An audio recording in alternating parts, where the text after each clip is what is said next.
Hello friends, कैसे हैं आप सब। आई होप अच्छे ही होंगे। सिनेमैटिक स्क्रीन एक बार फिर से आपके लिए लेकर आया है माइथोलॉजिकल सस्पेंस और थ्रिलर से भरी हुई असुर मूवी की एक्सप्लेनेशन। तो चलिए ज्यादा टाइम ना वेस्ट करते हुए कहानी की ओर चलते हैं। कहानी की शुरुआत 11 साल पहले की दिखाई गई है। जगह है वाराणसी, जहां पर एक पंडित और उसका एक बेटा घाट पर एक आदमी की पूजा करा रहे होते हैं और लौटते वक्त उस पंडित की बोट से गिरने से मौत हो जाती है। पंडित के मरने के बाद उसका बेटा अघोरी के पास जाता है, लेकिन उसके बेटे को देख के ये बिल्कुल भी नहीं लग रहा था कि उसको अपने पिता की मौत का जरा सा भी दुख है। नेक्स्ट सीन में हमको निखिल नाम का एक आदमी दिखाया जाता है जो कि एफबीआई में फॉरेंसिक साइंस का प्रोफेसर होता है।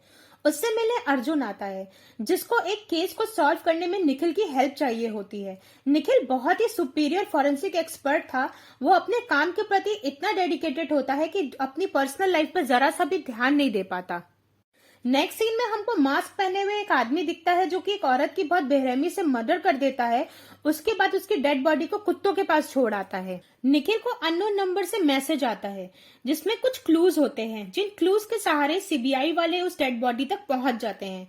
वो डेड बॉडी सड़ चुकी थी और उसके पास एक मास्क मिला था। उस डेड बॉडी को धनंजय और नुसरत चेक कर रहे होते हैं फॉरेंसिक लैब में। वो दोनों सीनियर साइंटिस्ट होते हैं उस लैब के। वो ये नोटिस करते हैं कि जो भी मर्डर हुआ है उसकी राइट साइड की इंडेक्स फिंगर कटी हुई है और किलर उनको एक सीडी भी देता है जो डेड बॉडी के साथ मिलती है। सीडी में वो देखता है कि हिंदू मिस्टिसिज्म के बारे में किलर ने कई बातें बोली हैं। हमको यह भी मालूम पड़ता है कि निखिल पहले सीबीआई में ही काम करता था, पर वो धनंजय की वजह से रिजाइन कर देता है। अगले सीन में इंस्पेक्टर लोलार को किलर की यूज करी हुई कार मिलती है और धनंजय उसको इंस्पेक्ट करने आता है। कार का गेट खोलते ही कार में आग लग जाती है। उसके बाद धनंजय अपने घर चला जाता है। अपने घर जाते समय उसको उसकी वाइफ के फोन से मैसेजेस आते हैं। उसमें धनंजय के लिए सरप्राइज भेजा था। वो अपने घर जाता है और वहां पे उसे एक एनवलप मिलता है। जब वो एनवलप खोलता है तो उसमें एक पेनड्राइव होती है और पेनड्राइव प्ले करने पे धनंजय को पता चलता है कि रीसेंट डेड बॉडी संध्या यानी उसकी पत्नी की है। इसके बाद 18 साल पहले का सीन दिखाया जाता है। एक शुभ नाम का बच्चा अघोरी के पास जाता है जिसके पिता उसको असुर कह के बुलाते थे। शुभ के पास कुछ चमत्कारी शक्तियां थी। वो किताब के कवर को देखकर ही अंदर का सब पढ़ लेता था। शुभ की माँ उसके जन्म के बाद ही मर जाती है, इसलिए उसके पिता उसे हमेशा असुर असुर असुर ही बोलते थे। राधाचरण जी कोई और नहीं थे बल्कि वही पंडित थे जिनकी डूबकर मौत हो गई थी। अपने पिता के क्रूर व्यवहार के कारण शुभ एक कुत्ते के बच्चे को उठा के लाता है, उसे जला के मार देता है। सीन अब प्रेजेंट में शिफ्ट होता है। धनंजय अपनी वाइफ के मर्डरर द्वारा भेजे हुए क्लूज को देखता है और एक बात नोटिस करता है कि किलर के ऊपर एक टैटू बना होता है। और इसी बीच हमको यह दिखाया जाता है कि निखिल आ जाता है इस केस को अपने हाथों में लेने के लिए यूएस से इंडिया। निखिल टैटू देखकर बताता है कि यह नागा टाइप का टैटू है और दूसरी तरफ होता भी यही है। नागालैंड पुलिस को मरे हुए आदमी की डेड बॉडी मिलती है जिसके पास भी वही मुखौटा पड़ा मिलता है। नेक्स्ट सीन में धनंजय निखिल को बताता है कि संध्या का अफेयर चल रहा था और वह तलाक लेना चाहती थी। नुसरत नागालैंड के लिए निकल जाती है डेड बॉडी को इंस्पेक्ट करने के लिए ताकि कुछ सबूत जुटा पाए। उधर सीबीआई में एक और बंदा होता है रसूल नाम का, जो कि हैकर होता है और वो लोलार को बताता है कि खूनी के पास संध्या के घर की कीज थी और संध्या की कार में एक हिडन जीपीएस पड़ा मिला था। नागालैंड वाली बॉडी को इन्वेस्टिगेट करने पर पता चलता है कि उसका नाम लाल था और वो जहर से मारा गया था और वह संध्या का मर्डरर था क्योंकि उसकी बॉडी पर नागा टाइप का टैटू बना हुआ था। लाल की ऑटोप्सी के समय नुसरत और निखिल यह बात जान पाते हैं कि किसी ने उसका प्लान मर्डर किया था। नुसरत निखिल को बताती है कि संध्या की ऑटोप्सी से उसको पता चला था कि संध्या प्रेग्नेंट थी और हाल ही में उसने अबॉर्शन कराया था। ये सुनते ही निखिल को धनंजय पर शक होने लगता है। उधर रसूल को पता चलता है कि संध्या की कार में जो जीपीएस ट्रैकर लगा हुआ था उसका डायरेक्ट कनेक्शन धनंजय के कंप्यूटर से जुड़ा हुआ है। निखिल के कहने पर रसूल लाल की ट्रैवल हिस्ट्री चेक करता है और उसे पता चलता है कि लाल कुछ दिन पहले ही दिल्ली आया था। इससे निखिल को यह लगता है कि वो दिल्ली धनंजय से मिलने आया होगा। लाल के घर में जो कैश मिलता है उसमें धनंजय के फिंगरप्रिंट्स होते हैं। लाल को अस्थमा था और उसके पंप में किसी ने जहर मिला दिया था जिसकी वजह से वो मर जाता है और ये सारे काम एक फॉरेंसिक एक्सपर्ट बंदा ही कर सकता था। सारे सबूत धनंजय के खिलाफ होते हैं मगर धनंजय बोलता है कि उसने कुछ नहीं किया है, उसको कोई फंसा रहा है। मगर सीबीआई के सीनियर शशांक धनंजय को अरेस्ट करने का ऑर्डर दे देते हैं। कहानी फिर से 18 साल पीछे जाती है। जहां शुभ के दादाजी नीलकंठ ज्योति शुभ को एक साइकोलॉजिस्ट के पास लेकर आते हैं, जहां उनको पता चलता है कि शुभ का आईक्यू लेवल बहुत हाई है। शुभ डॉक्टर को बताता है कि वो बड़ा होकर असुर बनना चाहता है। डॉक्टर शुभ की बात को सुनकर उसके दादाजी को समझाते हैं कि शुभ के पिता को शुभ के साथ नॉर्मल बिहेव करना चाहिए, क्योंकि शुभ को हाइपरलेक्सिया होता है। अगले पर शुभ हॉस्पिटल के एक रूम में जाता है, जहां उसको एक स्केलेटन दिखता है और वो अपने पिता के बारे में सोचते हुए उसका उंगली तोड़ देता है, जो कि राइट हैंड की इंडेक्स फिंगर होती है। सीन अब प्रेजेंट में शिफ्ट होता है और निखिल के सेल पे फिर से 3 क्लूज आते हैं। उनको इन्वेस्टिगेट करने पे पता चलता है कि ये 3 लोकेशन कोलकाता, दिल्ली और गुरुग्राम की है। पहली लोकेशन फॉलो करते हैं तो उनको एक कार में डेड बॉडी मिलती है और उसके पास उनको वही मुखौटा मिलता है। और उस आदमी के बारे में पता करने पे ये पता चलता है कि वो आदमी बहुत ही अच्छा इंसान था, जिससे कि टीम ये सोच के परेशान हो जाती है कि आखिर उसका मर्डर हुआ किस वजह से। उधर धनंजय जेल में पेन पेपर मांगता है, लेकिन उसको चौक मिलती है और वो जेल में ही किलर को एनालाइज करना शुरू कर देता है। दूसरी तरफ दूसरा क्लू फॉलो करते हुए गुरुग्राम के शमशान घाट तक पुलिस पहुंचती है, जो कि बहुत सालों से यूज नहीं हुआ होता है। उधर दिल्ली मार्केट में एक कॉफिन शॉप का क्लू था, मगर वो उनको वहां पे कोई भी बॉडी नहीं मिलती है और वहां पे उनको एक टाइमर मिलता है जिसमें 9 घंटे का टाइम सेट था। निखिल को आभास हो जाता है कि कहीं न कहीं इस बार किसी जिंदा आदमी को दफनाया गया है। उधर सीबीआई इन्वेस्टिगेशन में लग जाती है। उधर लाल के घर पर मिला कैश दोबारा चेक करने पर निखिल को यह पता चलता है कि धनंजय के केवल अंगूठे के निशान थे, ना कि इंडेक्स फिंगर, किसी भी फिंगर का कोई निशान नहीं था। और अब वो ये समझ जाता है कि धनंजय को कोई फंसा रहा है। सीबीआई टीम को उस कॉफिन बनाने वाले शॉपकीपर का नंबर मिल जाता है और वो जब उसके घर जाते हैं तो उसकी पत्नी बताती है कि जॉर्ज तो बहुत दिनों से घर आया ही नहीं है और कई बार ऐसा होता है कि वो इस तरीके से चला जाता है और बिना बताए फिर कुछ दिन बाद वापस आ जाता है। जॉर्ज की लोकेशन ट्रैप करने के बाद पता चलता है कि उसकी लोकेशन ग्रेवयार्ड के पास ही है। सीबीआई टीम को ग्रेवयार्ड के पास जॉर्ज की कार मिलती है और वो भी वहां पे बंधा हुआ बेहोश होता है। जब उसको होश आता है तो वो बताता है कि एक आदमी ने उसको थ्रेटेन किया था उसके परिवार को मारने के लिए। जॉर्ज जब उससे कहता है कि उसकी फैमिली को मत मारो तो वो उसके बदले उसे 10 फीट लंबा कॉफिन बनाने को बोलता है और जॉर्ज उसका कॉफिन बना देता है, लेकिन उसके बाद उसका क्या हुआ उसे उसका कुछ भी याद नहीं होता। निखिल अब समझ जाता है कि वो 9 घंटे का टाइमर उसी आदमी के लिए लगाया गया है जिसको कॉफिन में जिंदा गाड़ा गया होगा और 9 घंटा ये दर्शाता है कि मात्र 9 घंटे की ही ऑक्सीजन उस कॉफिन के अंदर है, जिसके बाद वो आदमी मर जाएगा अगर उसे सही समय पे पता ना लगाया जा सका तो। धनंजय वापस से निखिल को फोन करके बताता है कि वो खतरे में है, क्योंकि किलर जानबूझ करके उसको क्लूज भेज रहा है और किलर का ही प्लान था कि वो पूरी तरह से उसके ट्रैप में फंस जाए और इसीलिए वो उसको इंडिया बुलाता है। लेकिन निखिल धनंजय की बात को सीरियसली नहीं लेता और जॉर्ज को घर भेज देता है। निखिल की टीम कॉफिन ढूंढ निकालती है, मगर जैसे ही वो लोग कॉफिन खोलते हैं उसके अंदर से अचानक गैस की गोलियां निकलती हैं, जिससे सारे लोग बेहोश हो जाते हैं और मास्क पहना हुआ एक आदमी ऑक्सीजन सिलेंडर के साथ बाहर आता है। निखिल अब किडनैप हो चुका था। नेक्स्ट सीन हमको 11 साल पीछे का दिखाया जाता है, जहां पर शुभ और उसके पिता धनंजय के लिए ही पूजा करा रहे होते हैं। जब पुलिस को राधाचरण की बॉडी पानी में मिलती है तो धनंजय ने बॉडी को देखकर ये कहा होता है कि उनकी मौत डूबने से नहीं बल्कि जहर से हुई है। धनंजय जब इस बारे में शुभ से बात करता है तो शुभ उसको कर्मा एंड ऑल के बारे में बोलने लग जाता है। धनंजय को शुभ का बिहेवियर काफी ऑकवर्ड लगता है, क्योंकि उसको अपने पिता की मौत का कोई भी अफसोस नहीं था। सीन अब प्रेजेंट टाइम में शिफ्ट होता है, जहां पे सीबीआई वाले अब निखिल को ढूंढने के बारे में डिस्कस कर रहे होते हैं। निखिल की बीवी और उसकी बेटी भी इंडिया आ जाते हैं और आप बहुत परेशान हो जाते हैं निखिल के लिए। निखिल को होश आता है, उसको किलर का कॉल आता है। निखिल समझ जाता है कि किलर उसको फॉलो कर रहा था। किलर अब उसको निखिल की पत्नी और बेटी के नाम से डराने लगता है। खूनी चाहता था कि निखिल अभिलाषा चंदन नाम के एक साइंटिस्ट को मारे और निखिल मजबूर होकर उसकी मदद करे। वो अपनी फॉरेंसिक साइंस की ट्रिक से यूज करके उस मर्डरर की मदद करे ताकि अभिलाषा चंद्रन को मारने में उसे आसानी हो। निखिल उसको बोलता है कि अभिलाषा चंदन के टाइटेनियम टूथ कैप को आयरन टूथ कैप से बदल दो, क्योंकि वो एक्सपेरिमेंट से पहले अपनी मशीन को खुद चेक करती थी और आयरन टूथ कैप जैसे ही मशीन के अंदर जाएगी, मैग्नेटिक फंक्शन के कांटेक्ट में आते ही वो बुलेट की तरह शूट होने लगेगा और उसके बाद उसकी बॉडी को पानी में डाल देना, जिससे सबूत पानी में घुल जाएगा।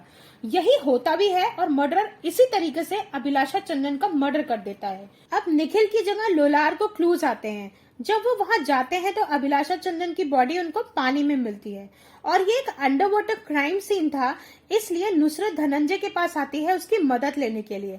वो धनंजय को क्राइम सीन पर लेके जाते हैं और धनंजय बॉडी को देख के समझ जाता है कि निखिल के द्वारा ही इस मर्डर को प्लान किया गया है और निखिल हमको मैसेज देना चाहता है जिससे कि हम उसको जल्द से जल्द पहचान सकें। नेक्स्ट सीन फिर से 10 साल पहले का वाराणसी का दिखाया जाता है, जहां शुभ को अरेस्ट करके जेल में डाल दिया जाता है और जेल में शुभ अपने मिस्टिज्म के ज्ञान अपने साथ के कैदियों के साथ शेयर करने लगता है।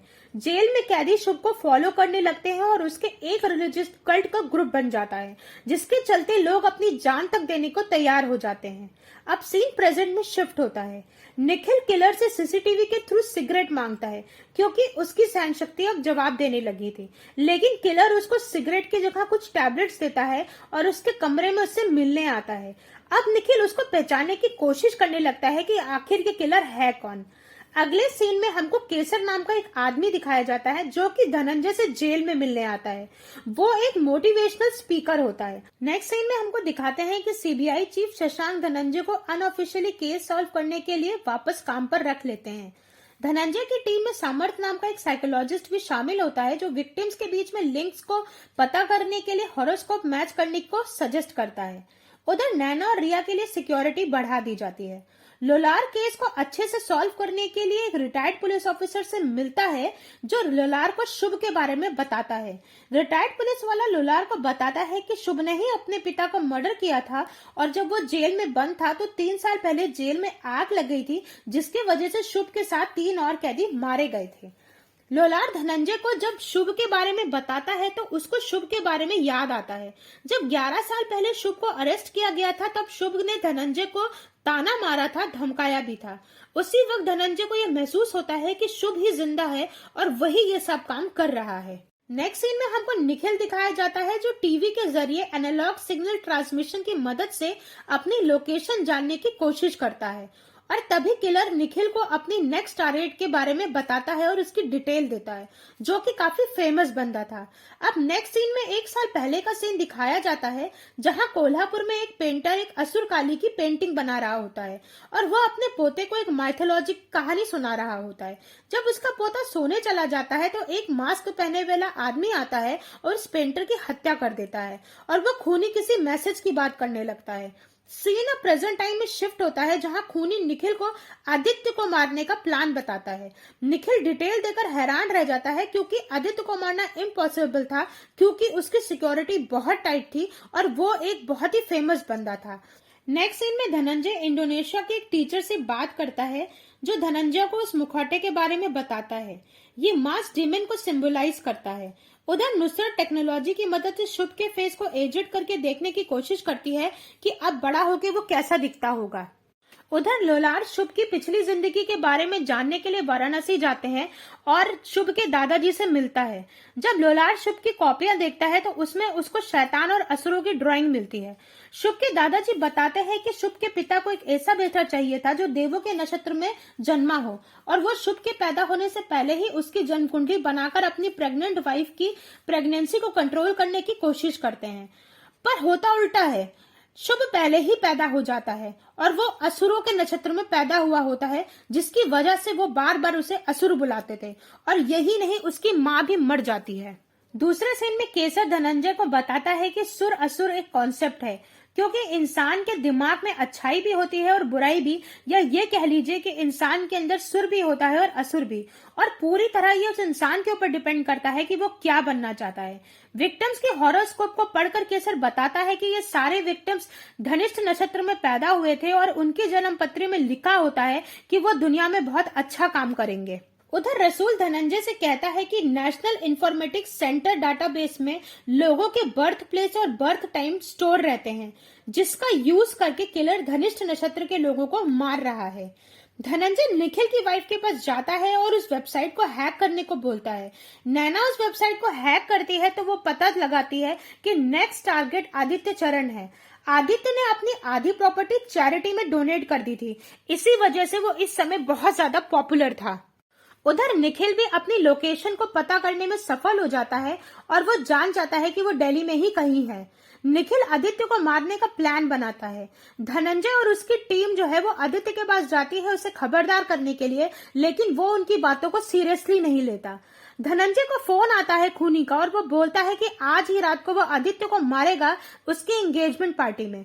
धनंजय अब आदित्य की सिक्योरिटी को बढ़ा देता है और रसूल को उसमें शामिल कर लेता है।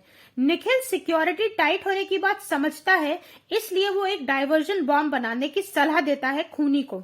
यह बॉम्ब एक टॉय ट्रक में था जिसको सिक्योरिटी वाले ट्रेस कर लेते हैं। सब लोग खुश हो जाते हैं कि आदित्य बच गया, लेकिन अचानक से लाइट चली जाती है और जब लाइट आती है तो लोग देखते हैं कि आदित्य जमीन पे मरा पड़ा है और उसके बगल में वो मुखौटा रखा हुआ है और उसकी राइट हैंड की इंडेक्स फिंगर भी कटी हुई है। अब हमको 10 साल पहले का सीन दिखाया जाता है जहां पर शुभ और निखिल की मुलाकात होती है। शुभ को निखिल बहुत अच्छा लगता है क्योंकि निखिल शुभ से बहुत ही पोलाइटली और रिस्पेक्ट से बात कर रहा होता है, क्योंकि अभी तक कोई भी ऐसा आदमी नहीं था जिसने शुभ से कायदे से बात करी हो। सीन अब प्रेजेंट में शिफ्ट होता है और आदित्य के ऑटोप्सी से पता चलता है कि उसको अल्सर था, इसलिए उसकी वाइन में मिला हुआ न्यू टॉक्सिक डायरेक्टली उसके ब्लड में डाइल्यूट हो गया था, जिससे वो मर गया था। ऑटोप्सी में एक और बात पता चलती है कि केमिकल जो है वो 2 तरह के थे जो उसके पेट में मिले थे और इसी से धनंजय उस क्लू तक पहुंचने की कोशिश करता है, यानी कि निखिल तक। निखिल जब किलर से बात करता होता है तो किलर उससे मिस्टिसिज्म के बारे में बात करने लगता है। निखिल को फौरन शुभ के केस की याद आ जाती है। खूनी से बात करने के दौरान निखिल को शक होता है कि कहीं ये शुभ जोशी तो नहीं है। उधर केसर धनंजय की मदद करता है खूनी को समझने में। केसर बताता है कि खूनी अपने आप को पौराणिक कथाओं वाला असुर समझता है और वह ये सब खून करके भगवान विष्णु को कल्कि के रूप में धरती पर अवतरित होने के लिए उकसा रहा है। केसर शुभ की जन्म कुंडली चेक करता है और बताता है कि शुभ की कुंडली कली नामक एक असुर से मिलती है और धनंजय और भी ज्यादा श्योर हो जाता है कि शुभ ही असली खूनी है और वो जिंदा है। नेक्स्ट सीन में लोलार एक लैंग्वेज एक्सपर्ट के पास जाता है और केसर की बनाई हुई मोटिवेशनल स्पीच की स्टडी करवाता है, जहां उसको ये पता चलता है कि ये एक आदमी नहीं 2 इंसान हैं। केसर के पॉडकास्ट को खुद वो नहीं करता रिकॉर्ड, बल्कि कोई और है। ये बात जान के लोलार को अब केसर पे शक होने लगता है। वहीं लोलार और धनंजय को अगली विक्टिम के बारे में पता चलता है, जो कि 2 होते हैं, राधिका और नीरज। नेक्स्ट सीन में निखिल जो है वो खूनी से रिक्वेस्ट करता है कि उसे नैना से बात करनी है। वो नैना से बहुत अजीब ढंग से बात करता है। नैना उसकी बातों को रिकॉर्ड कर लेती है और धनंजय के पास जाती है। धनंजय निखिल की बात सुनकर समझ जाता है कि वो दिल्ली में ही है। धनंजय तुरंत के तुरंत आदित्य की बॉडी के पास जाता है और जो केमिकल उसे मिला होता है उसके एटॉमिक रेट्स को कैलकुलेट करने पे वो समझ जाता है कि निखिल की लोकेशन क्या है। अब सीबीआई टीम तुरंत निकल जाती है निखिल को खोजने के लिए। लोलार अब धनंजय को केसर की सीडी के बारे में बताता है और अब धनंजय को भी शक हो जाता है केसर के ऊपर। इस बार खूनी वेबसाइट के थ्रू ओमार सैयद नाम के आदमी को टारगेट करती है। नैना ने जब एनआईसी की वेबसाइट को हैक किया था तो उसने उसमें एक ट्रैकर लगा दिया था, जिससे उसको ये पता चल जाता है कि ओमार सैयद अब अगला टारगेट है। अब धनंजय नैना से बोलता है कि एनआईसी की वेबसाइट पर उसकी डिटेल डाल दो ताकि वो अब किलर का अगला टारगेट बन जाए, और होता भी यही है। नेक्स्ट सीन में किलर निखिल को धनंजय की डिटेल देता है और उससे कहता है कि अब तुम्हें धनंजय का मर्डर प्लान करना होगा। सीबीआई वाले धनंजय के दिए हुए क्लूज से उस जगह पर पहुंचते हैं जहां पर उनको बहुत सारी खाली बिल्डिंग मिलती है। इनमें से एक बिल्डिंग के कमरे में बहुत सारे कंप्यूटर्स और मशीन मिलते हैं, लेकिन वहां पे किलर का कोई अता पता नहीं होता है। अचानक से वहां पे किलर आ जाता है और पुलिस वालों को शूट कर देता है। अब नेक्स्ट सीन फिर से 10 साल पीछे का दिखाया जाता है, जहां निखिल और धनंजय शुभ के बारे में बहस कर रहे होते हैं। असल में शुभ एक नाबालिग लड़का था और धनंजय ने उसकी बर्थ सर्टिफिकेट के साथ छेड़छाड़ करके उसको 18 साल का साबित किया था, जिसकी वजह से शुभ को जेल हो जाती है, वरना वो बाल सुधार गृह जाता। और इस बात से निखिल बहुत परेशान हो जाता है क्योंकि ये क्राइम था। जेल भेजने से शुभ के मेंटल कंडीशन पर बहुत बुरा असर पड़ता है क्योंकि शुभ अभी छोटा था। धनंजय डिसएग्री करते हुए निखिल को बोलता है कि शुभ बहुत डेंजरस है और उसको इस सोसाइटी में रहने का कोई भी हक नहीं है। निखिल इस बात से इतना अपसेट हो जाता है कि वो रिजाइन कर देता है और यूएस में शिफ्ट हो जाता है। सीन अब प्रेजेंट में आता है जहां नीरज, राधिका और ओमार मिसिंग होते हैं और खूनी उनको एक कंटेनर में बंद कर देता है और उसमें उतनी ही ऑक्सीजन होती है कि वो 12 घंटे तक ही जिंदा रह सकते हैं। अब इधर दिखाते हैं कि धनंजय रसूल और लोलार को केसर के घर भेजता है। उधर नैना केसर का पता लगाती है तो रिकॉर्ड से पता चलता है कि 2008 से पहले केसर का कोई एग्जिस्टेंस ही नहीं था। इसके अलावा केसर का बर्थ सर्टिफिकेट भी फेक था और ये बात जान के धनंजय को लग जाता है कि केसर ही शुभ है। खूनी अब रिया का नाम लेकर निखिल को थ्रेटन करने लगता है। निखिल भी मजबूर होकर धनंजय को मारने का प्लान उसको बता देता है। निखिल अपने को घायल कर लेता है और वो किलर से कहता है कि मुझे 1 गिलास पानी चाहिए। वो पानी फेंक देता है और खूनी द्वारा दी गई दवा को मसलकर पाउडर बना लेता है। उस पाउडर को ग्लास पर फूंक कर प्लास्टिक शीट की मदद से उस खूनी की फिंगर को वो ट्रेस कर लेता है और उससे डोर का लॉक ओपन करके बाहर आ जाता है। बाहर आके वो कमरे में देखता है कि बहुत सारे कंप्यूटर्स लगे होते हैं, लेकिन खूनी अब धनंजय को मारने के लिए निकल चुका है। लोलार रसूल के हाथ पर एक जले का निशान देखता है और उसको रसूल पे कुछ शक होने लगता है। उधर खूनी जेल में जाता है और जेल में जाके वो कैदियों के साथ फुटबॉल खेलने लगता है और फुटबॉल बाउंड्री के बाहर चली जाती है और एक आदमी बाउंड्री के बाहर खड़ा होकर उस फुटबॉल को एक्सचेंज कर देता है। इस बार जो बॉल अंदर आती है उसमें बॉम्ब बनाने का सामान होता है। इधर केसर नैना की मदद से ट्रैप हो जाता है और पुलिस उसे पकड़ के सीबीआई हेडक्वार्टर लेके आती है। उसी वक्त लोलार को एक कॉल आता है जहां उसको एक लीड मिलती है और रसूल लोलार से कहता है कि वो भी उसके साथ आना चाहता है। नेक्स्ट सीन में वो तीनों बंदी आपस में लड़ने लगते हैं और अचानक से ऑक्सीजन लेवल डाउन हो जाता है और टाइमर बहुत तेजी से चलने लगता है। अब होता यह है कि कार में लोलार रसूल से उसके पास्ट के बारे में पूछता है। एक्चुअली होता यह है कि लोलार को पता था कि 3 साल पहले जेल में जो आग लगी थी उससे शुभ के साथ 3 और कैदी मारे गए थे। लोलार को रसूल और ही शुभ लगता है, मगर बातचीत के दौरान वो समझ जाता है कि वो गलत है और रसूल से माफी भी मांगता है, लेकिन रसूल उसकी बात पे कुछ खास रिएक्ट नहीं करता और उससे ये कहता है कि हम सही लोकेशन पे पहुंच गए हैं। ये बात सुनकर लोलार को थोड़ा आश्चर्य होता है क्योंकि उसने लीड्स के बारे में रसूल को कुछ भी नहीं बताया होता है। उधर बॉम्ब एक्सप्लोड होता है और जेल में अफरा तफरी का माहौल हो जाता है। निखिल फोन तो करता है लेकिन बात नहीं हो पाती किसी से। इतने में किलर जो है वो पुलिस वालों को मार डालता है और धनंजय तक पहुंच जाता है, मगर धनंजय समहाउ अपने आप को बचाते हुए किलर को बांध देता है चेयर से।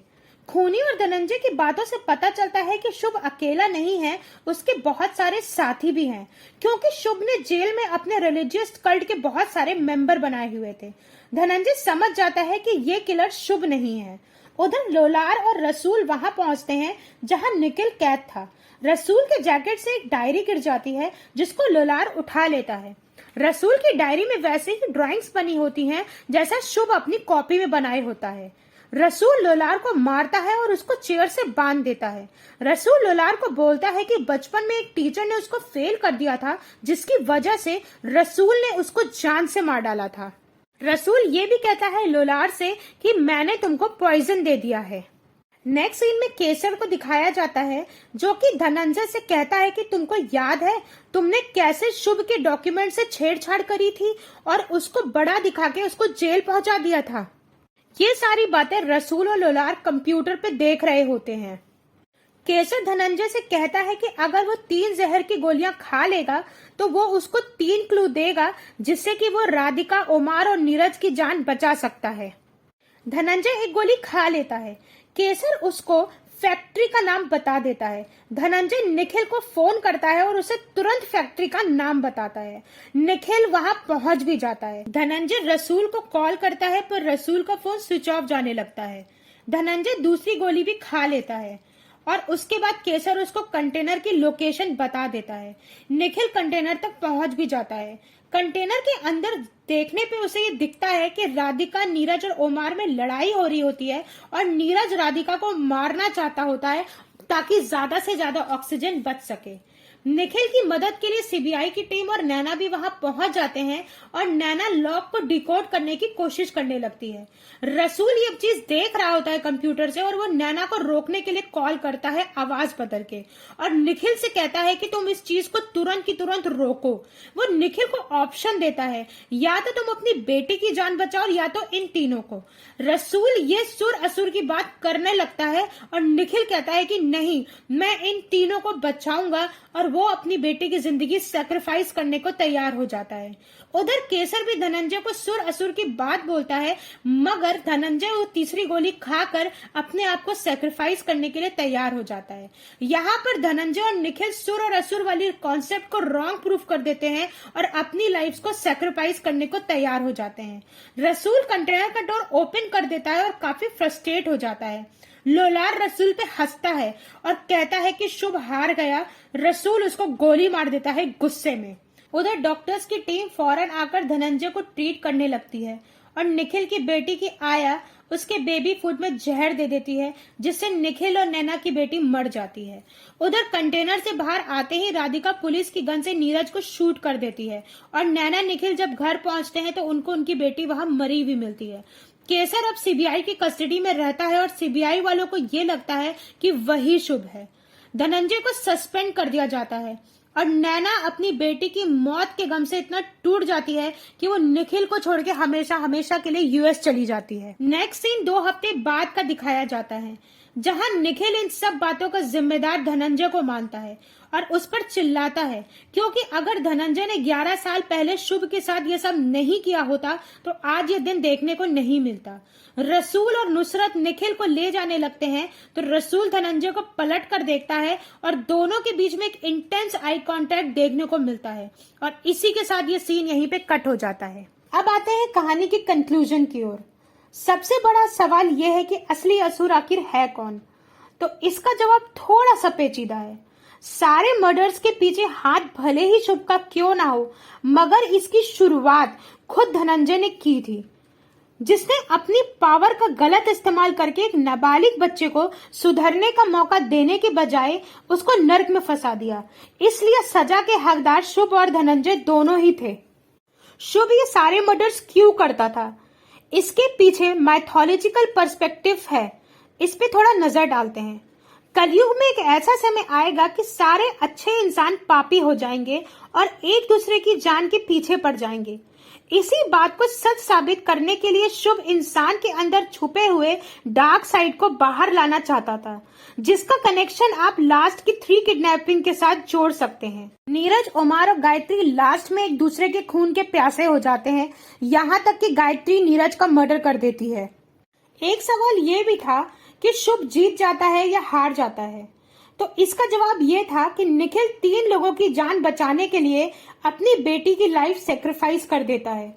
दूसरी तरफ धनंजय अपनी जान दांव पर लगाकर 3 इंसानों की जान बचाता है और ये इस बात का सबूत है कि वो इविल नहीं, वो प्योर सोल था, जिसने शुभ का प्लान फेल कर दिया था और उसकी असुर वाली सोच को गलत साबित कर दिया। शुभ का ये मानना था कि अगर वो अच्छे लोगों को मार देगा तो विष्णु भगवान को जबरन धरती पर आना होगा।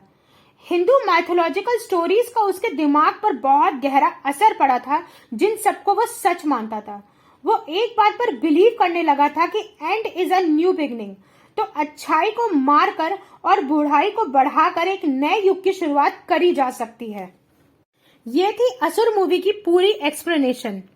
ये कहानी एक सवाल भी छोड़ जाती है कि केसर, उस खूनी और रसूल में से शुभ कौन था। हमें कमेंट बॉक्स में बताएं आपको क्या लगता है कि असली शुभ कौन है। अगर आपको हमारा वीडियो पसंद आया है तो प्लीज लाइक, शेयर और कमेंट करें। चैनल को सब्सक्राइब करिए और तब तक के लिए अपने घर में रहिए, सुरक्षित रहिए। Good bye and take care.